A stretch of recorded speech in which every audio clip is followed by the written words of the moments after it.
साल है 1576। हल्दी घाटी की लड़ाई की धूल अभी ठीक से बैठी भी नहीं है। महाराणा प्रताप को जीत भले ही न मिली हो, लेकिन वो अकबर के सामने झुकने को तैयार नहीं है। इसके बजाय वो मेवाड़ के जंगली इलाके में गायब हो जाते हैं। घने जंगलों और ऊबड़ खाबड़ पहाड़ियों में जो उनका घर बन गए हैं, उनका किला, उनकी परछाई। अब मैं अपनी ही जमीन पर एक विद्रोही हूं।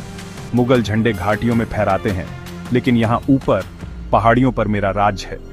मैं गुरिल्ला युद्ध का रास्ता चुनता हूं, इसलिए नहीं कि मैं ऐसा चाहता हूं, बल्कि इसलिए कि मुझे ऐसा करना ही होगा।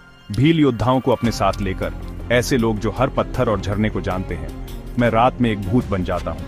एक चांदनी रहित रात को मुगल सेना तलहटी में डेरा डाले हुए है, अपनी जीत को लेकर पूरी तरह आश्वस्त। लेकिन जंगल के अपने रहस्य हैं। खामोशी एक हल्की सी हिनहिनाहट के साथ टूटती है, पैरों की सरसराहट, धरती के रंगों में रंगे हुए।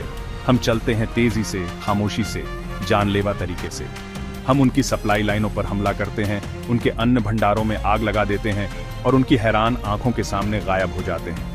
सुबह मुगलों के लिए सिर्फ भ्रम लेकर आती है।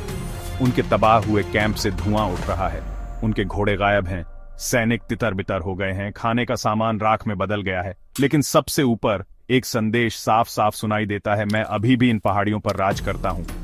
मेवाड़ की भावना को कुचला नहीं जा सकता। बार बार मैं वहां हमला करता हूं जहां इसकी कम से कम उम्मीद होती है। इलाका मेरा साथी है, सरप्राइज मेरा हथियार। थोड़े से लोगों के साथ भी मैं विशाल मुगल साम्राज्य को रोके रखता हूं साल दर साल। मेरा प्रतिरोध एक किंवदंती बन जाता है। मेरा नाम राजपूत गौरव का प्रतीक। इन पहाड़ियों की परछाई में मेवाड़ के साहस की कहानी जीवित रहती है।